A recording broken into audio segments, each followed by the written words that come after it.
guys, I'm Jessie, and today I'm really excited because I am going to be doing the 25 questions book tag. I saw Alan at the Library of Alexandria do this recently. His was hysterical. He just released part 2 because if you know Alan, you know that nothing on his channel is short. That man can talk and he's so funny, and it took him like forever to answer all 25 questions. So hopefully it won't take me quite as long because while I am kind of chatty, I do try to get through them a little bit quicker, but no promises. I will try to link the original video down below, but what I saw, it was like video unlisted, so maybe, maybe not. I'm not quite sure if that video is actually unavailable or if my phone was just freaking out at the time. But here we go. We're going to do this 25 questions book tag. The first question is, what is your channel about?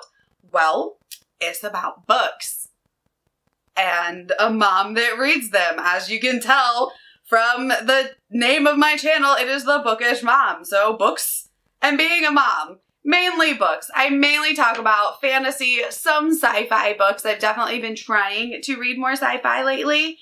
And yeah, we do reviews, we do tags.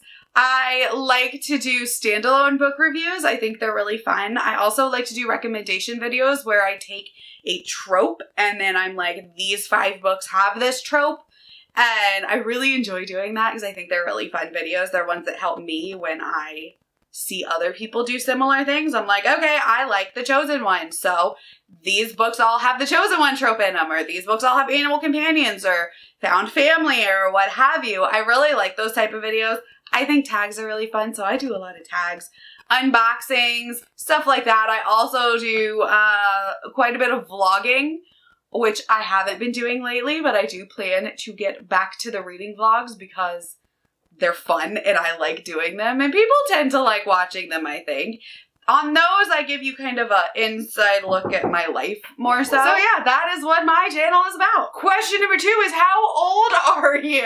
I am 32. I will be 33 in July, which I think puts me at one of the older ends of the spectrum here on BookTube. Which is crazy because I don't feel old, but I know a lot of people making BookTube content are much younger than I am, and that's okay. I love seeing it, but I guess I'm one of the elder booktubers. I'm in my 30s and I have 2 children, so some days I feel old. Some days I feel like I should still be 21, and that actually scares me because, I wouldn't want to go back. Honestly, I would have no desire to go back to my 20s. I like my 30s. My 20s were a wild time. I was not the person that I am today. I was very, party girl, I guess you could say, which is strange knowing me now. But yeah, I did a lot of crazy stuff. I look back and I'm like, how am I still alive? And why did I not get arrested? And all these different things. And I'm like, I settled down. I calmed down. I had my daughter at 24. So that is kind of when my calming down began. And then that was just a really rough time because having a kid so young, which obviously I wasn't as young, like high school, whatever. But having a kid that young and not being ready for it was a struggle. So my 20s were a lot of struggles, a lot of figuring things out. And now that I'm in my 30s, man, I'm the happiest I've ever been. Married, 2 kids, I love it. I would not go back to my 20s. So for all of you out there who are in your 20s, if you are struggling with who you are and what you want to do with life or whatever, just know that it gets better. It might not feel like it, but it does. All right, so this might be not quite as long as Alan's, but we're on question 3 and we're taking a minute. Question number 3 is, what is your relationship status? As I just said, I am married. I have been married to my husband for 7 years now? 6 years? 7 years? Something along those lines. We've been together for 11 years. We got married in 2014 and we've been happy and together ever since. It is definitely not like a bed of roses and rainbows and sunshine, because that's not what marriage is. But I am super happy with the person that I decided to marry. And, you know, we have 2 beautiful children together and we make it work. Sometimes you have to work to make it work, but it's a good time. I love the dude, even though he's not a reader and he is a car guy and he does all kinds of stuff that I don't understand. And I'm sure I do all kinds of stuff that he doesn't understand. We found a balance, right? So we have this balance of we're pretty different people. We have some similar interests, stuff like that. We love each other. And we balance each other out. I am more high-strung, high-energy, extroverted, and he is definitely a little bit more chill. I am definitely more, my ADHD kicks in sometimes, you know, and I'm like, no, we can't be late. We have to do things this way. And, oh, I need to do this, and I forgot to do that, and this, and that, and this, and that. And he's like, Jess, just calm down. He's like, it's okay. We need to, you know, he's my balance when I am feeling like there's too much going on. And he's like, we only have to do one thing. It's okay if we're 15 minutes late. It's okay. And I'm like, no, it's not okay to be late. Like, I have it grilled in my brain that if you're not 15 minutes early, you're late. Like, that's a really big thing for me. My dad taught me that growing up. It might be a military thing because my dad was in the Army. But, like, and he's like, it's okay. We're running late. It's fine. I don't even want to go. I don't even want to go because we're late. And he's like, dude, calm down. So we balance each other out. I keep him on task and he keeps me from going through the roof sometimes. Question number 4. Did you go to college and your occupation? Oh, this question. I did go to college. I have a bachelor's degree in criminology and I have a master's degree in legal studies. My occupation? Social media marketing. I do not work within the legal field. I did at one point. I worked as a paralegal. I absolutely loved it. I worked in personal injury, probate, and a little bit of civil litigation. And we also did foreclosures and homeowners insurance defense. But I ended up working while I was getting my master's degree at a local, very, very large, well-known college, and I worked in their self-insurance program, so I worked medical malpractice. And while I was there finishing my master's, I ended up getting pregnant with my son.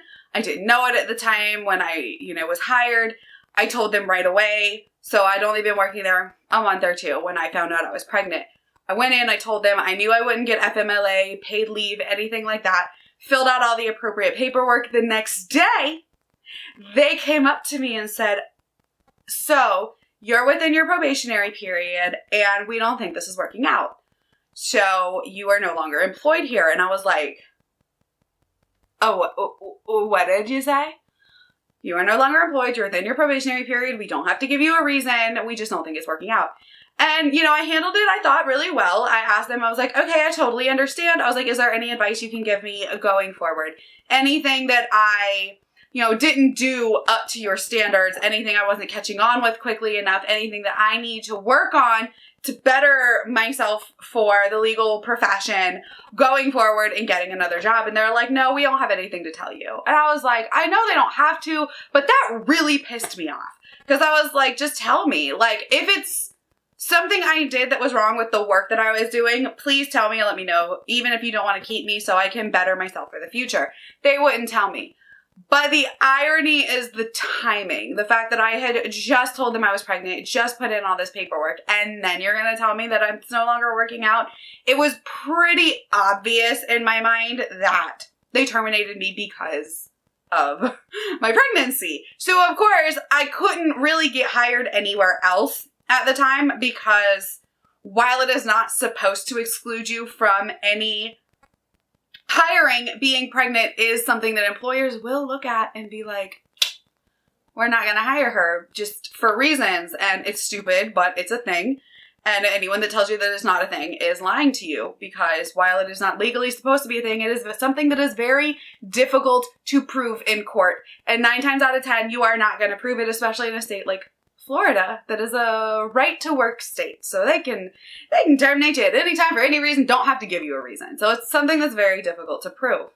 So I ended up just staying home during my pregnancy and finishing my master's degree. And then when I was ready to go back to work, when my son was, ready to go to daycare, stuff like that, I could not even get a call back. And I don't live in a massive town. I'm about 30 minutes from Gainesville, Florida. So that's a pretty big-ish town here, but it's college town, so there's a lot of kids, a lot of employment opportunities, stuff like that. And I couldn't even get anyone to call me back. So I thought, wonder if it's my master's. Took my master's off my resume, started getting callbacks for paralegal positions. Awkward, right?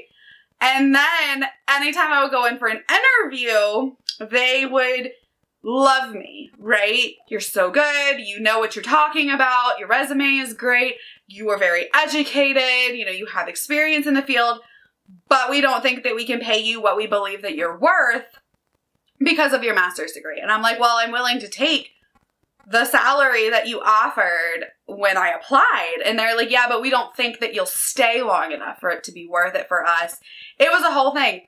So nobody would hire me. Not a single lawyer's office, nothing would hire me. So I ended up getting frustrated. And then I decided to start a blog because I was like, you know what? Something I've always wanted to do is write. I like writing. And my husband's in IT, so he built me a website. And I started thecoffeemom.net. And that blew up. That ended up being my main source of income for about 2 years, from 2016 to 2018. And then I was like, you know what? I'm kind of ready to get back out into the workforce. So instead of applying for legal positions, I applied for marketing positions in social media and content creation and used my website and my blog and my social media as my resume. And I got hired at a local marketing firm and I've been there ever since. So yeah, I work in social media marketing. And that was a very long answer to that question. The next question is, where are you from /live? I am from Central Florida and I live in Central Florida.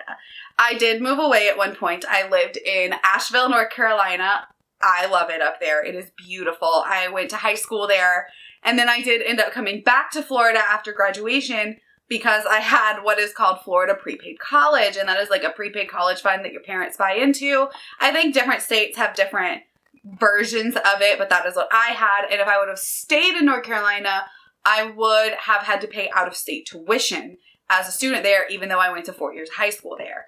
So I trotted myself back to Florida, moved in with my dad down here, and I've been here ever since, and I love Florida. I love going back up to North Carolina because my family does still have a home there in the mountains, but honestly, I couldn't see myself living anywhere other than Florida. I adore it here, and all my family's here, and we're a really big, close family, and my husband has a really big family, and they're all super close, so I just love it here. I love being around family, and honestly, I don't think I could leave the theme parks because we are a theme park family, a beach family. Like, everything we love is here.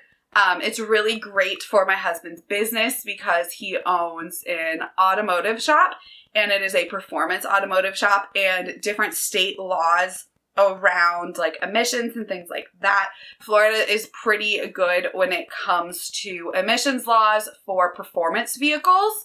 It's a struggle, but they're pretty good compared to other places. So yeah, we're here in sunny Central Florida. Oh God, looking back, what would you have told your 10-year-old self? Don't go and get a master's degree. Honestly, I would have told myself a couple things. For one, don't feel pressured to go to college straight after high school.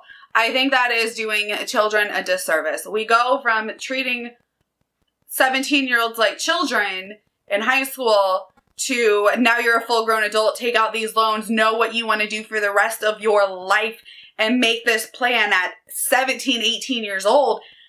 And, you know, career trajectory, and that you're not going anywhere in life unless you have a degree. Like, I very vividly remember hearing, like, you know, you didn't get good jobs unless you get a degree. You didn't do things in life, and you didn't make good money unless you had a degree. And that is all bullshit. I definitely am of the mind of trade schools and finally figuring out what you want to do before you take out all that money to go to a college. Because, like, look, I got some loans. even though I had Florida prepaid, because I got a master's degree, I got some loans because I thought that it was going to put me into a high-paying career. I was going to work as a paralegal. I was going to, you know, oversee other paralegals, and I was going to do my thing, and eventually I was going to go to law school. No, I did not, but I was going to. And yeah, like I would look back and tell myself to really know what you want to do before you go to college and know that college is not necessary for most children. Not everyone needs an advanced degree or a degree at all. So that is something I would definitely tell myself. Number 7 is tell us about your family. So I am I have a very strange family. So my parents divorced when I was 4. Dad remarried. She had 3 kids before, so I ended up with 3 older sisters. My mom ended up remarrying when I was... Actually, she didn't technically remarry until like a couple years ago, but she got with my stepdad when I was like 11. So he had 3 kids.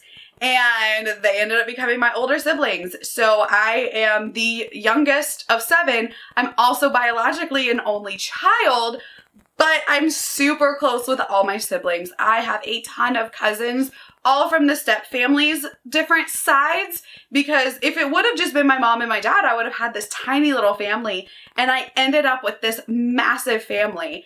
And what's really cool is, so like I have kids, and my mom and my stepdad, my stepmom, all 4 of them can come to an event and get along swimmingly.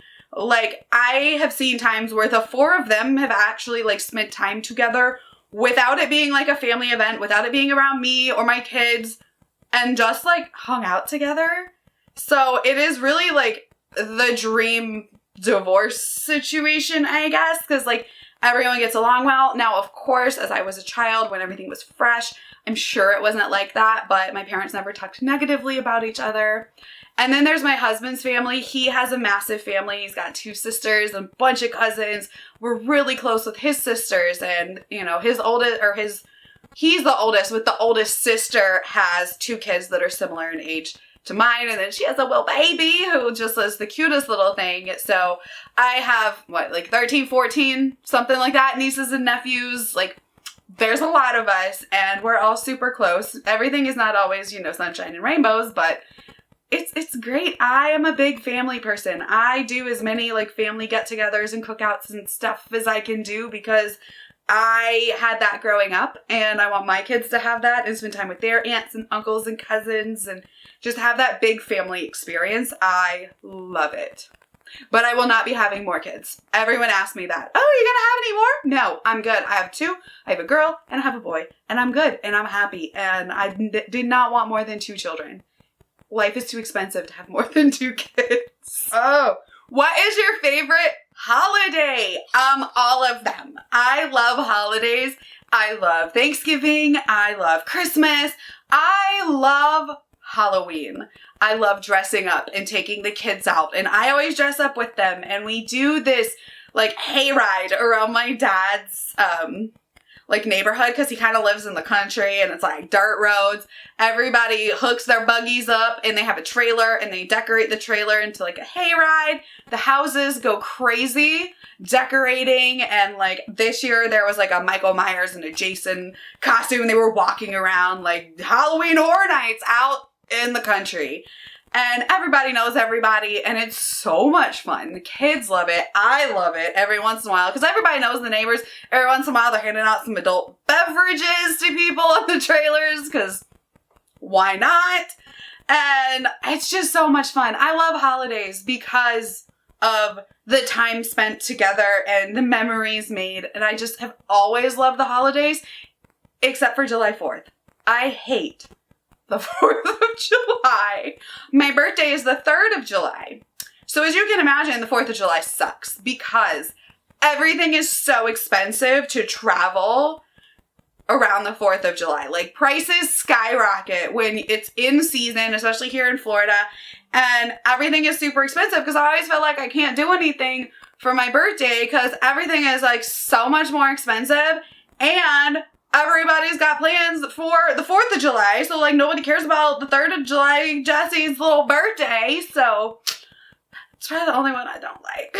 The next one is, if you had no budget, what would your dream vacation be? I'm assuming this meant you have an unlimited budget. I remember Alan venting about this question, and I really get it, because if you have no budget, then like you had no money and your dream vacation is going to work.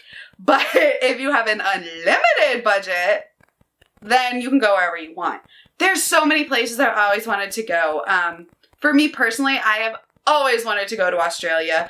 I did scuba diving and swimming as a child, and I love it. And I've always wanted to go scuba diving in Australia.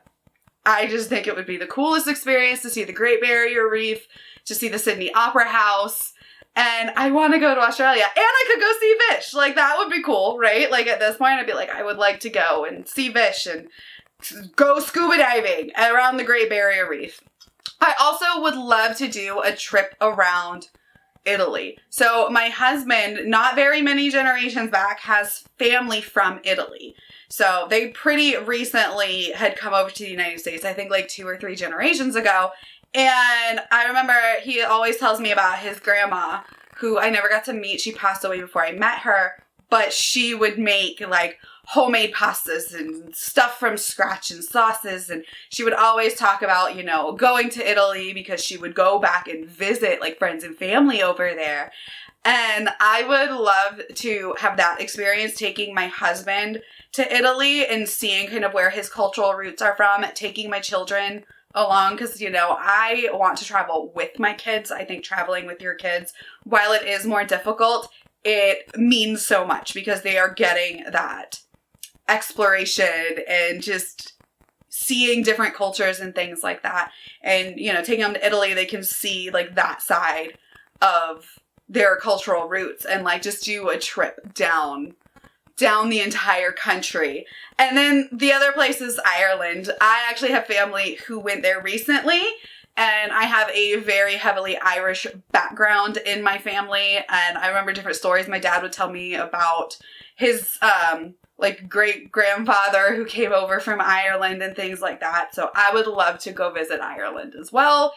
It looks beautiful, and just the cultural heritage of it, I think, would be really fun. Name your biggest pet peeve. Well, I think I kind of touched on this earlier, but being late. I hate being late because I think it's just my dad drilled into me as a kid. If you are not 15 minutes early, you are late. So I have taken that to heart for the entire 32 years of my life, and being late bothers me. It doesn't bother me so much when other people are late, but it bothers me when I am late. And while it kind of peeves me when other people are late, if they're significantly late and like don't call to say that they're running late, like that bothers me. Like, I'm cool if you're gonna run late, just like, hey, I'm running late, like send me a text message, like, hey, I'm running late, like that's fine. I run late sometimes too, and I always make sure to send like a text message or like, hey, I'm running behind, I'm stuck in traffic or whatever. Couldn't get the kids to agree to put the shoes on the right feet, like whatever it may be. But just being late is my biggest pet peeve. The next one is, what book changed your life? I don't know. I don't know if it goes that deep, like life changing, but so I've told my my Harry Potter almost got me expelled from school story. If you want to check out that whole video, you can see why Harry Potter almost got me expelled from school.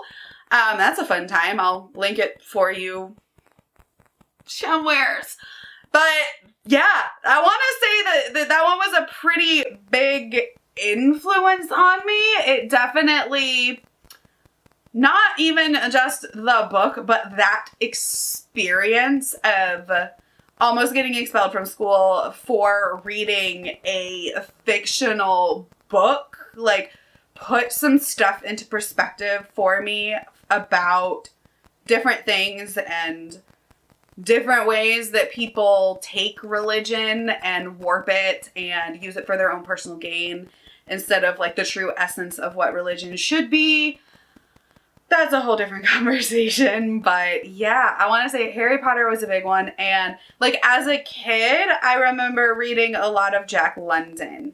And that was my first real author that I loved, was Jack London. Sailor on Horseback is a book that I have. It is actually his biography, and it's really fascinating. And then I just love his books. So like The Sea Wolf and Call of the Wild and White Fang. Like I loved Jack London books. I probably read White Fang and Call of the Wild countless times as a child, and I will still reread it. I love it.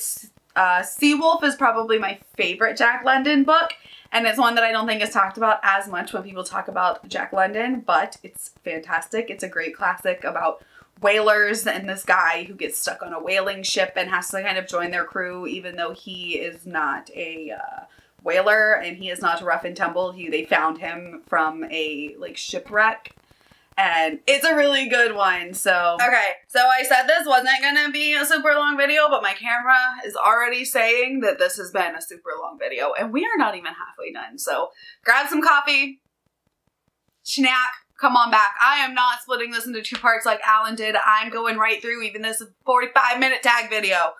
We're talking about stuff, right? The next one is a simple invention that improved the world.